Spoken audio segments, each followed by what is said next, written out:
Coculot, c'est un petit village des Abruzzes, à environ une centaine de kilomètres à l'est de Rome. Ça aurait pu être un village tout à fait ignoré, mais il n'en est rien grâce à un saint local, Saint Dominique, qui est célébré tous les ans au 1er mai.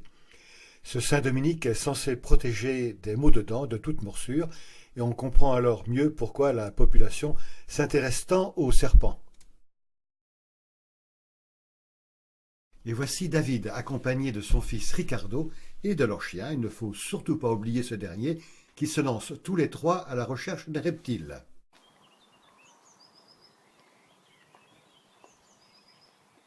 Et le premier ne tarde pas à se montrer, là, au milieu de la prairie.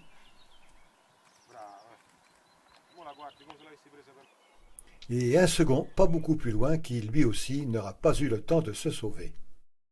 Il arrive aussi parfois que les serpents se faufilent dans les arbres et les attraper, là alors ce n'est pas du tout une chose facile.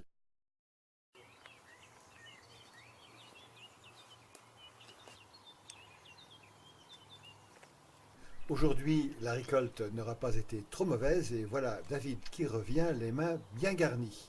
En fait, tout a commencé le 19 mars. C'est ce jour-là que les serparis ont commencé la recherche des serpents. Dans les serparis, un serparo au singulier, le serparo c'est un expert en serpents, une sorte de sage, il est censé tout connaître d'eux, y compris leur psychologie. Et là vous voyez Ricardo qui lui aussi a fait une très belle prise dont il est très fier. Mis en boîte, les serpents maintenant vont être amenés à la maison du serparo où ils attendront le 1er mai, bien nourris et bien choyés. Et au village, les prises du jour sont exhibées avec beaucoup de satisfaction. Et on peut se tranquilliser, les serpents ramassés ne sont pas venimeux.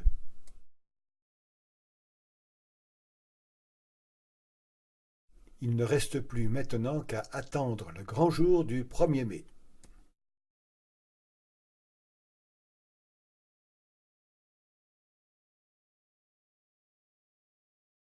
Nous revoici à Coculot, le pays des serparis. Une fois capturés et avant la grande fête du 1er mai, les serpents vont passer un examen assuré par 3 scientifiques ou vétérinaires.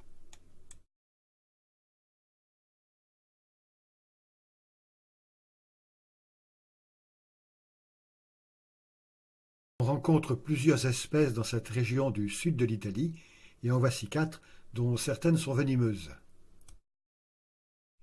Mais la plus répandue, l'héroïne de la fête, tout à fait inoffensive, c'est celle-ci, la cervone. Nos serparis, les ramasseurs de serpents, viennent donc présenter leur prise dans une salle municipale. C'est une attente plus ou moins longue pour les serpents, tout comme pour leurs propriétaires, et une attente où il faut bien s'occuper pour faire passer le temps. Alors on caresse ces délicieuses bêtes, on les enroule autour du cou, et il existe même des serpents facétieux.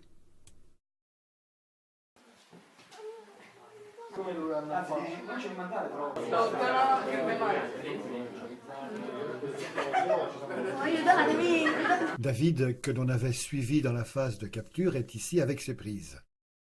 On vérifie tout d'abord que le reptile a une puce d'identification qui lui aurait été injectée les années précédentes.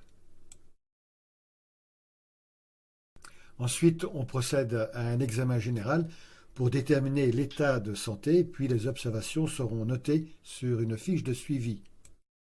Le serpent est mesuré. Il est ensuite pesé.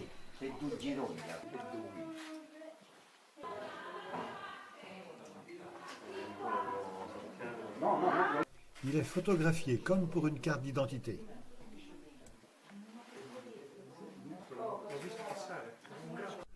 C'est désormais terminé pour lui, alors David peut remettre ses bêtes dans la caisse et il va laisser la place pour que chaque serparo vienne faire les mêmes contrôles, identification, mesure, pesée.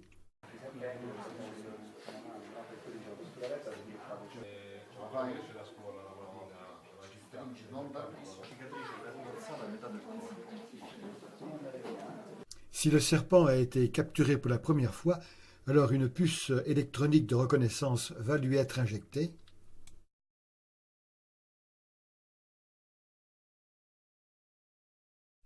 Sur chaque spécimen, on procède ensuite à un prélèvement pour rechercher entre autres la présence ou non de salmonelle.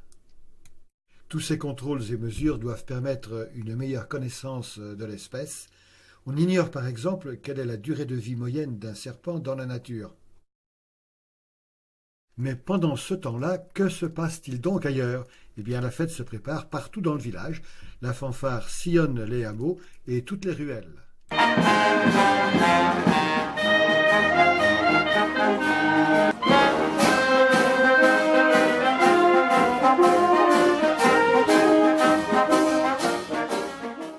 Une scène est installée sur la place de l'église. Demain, ce sera le grand jour.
Come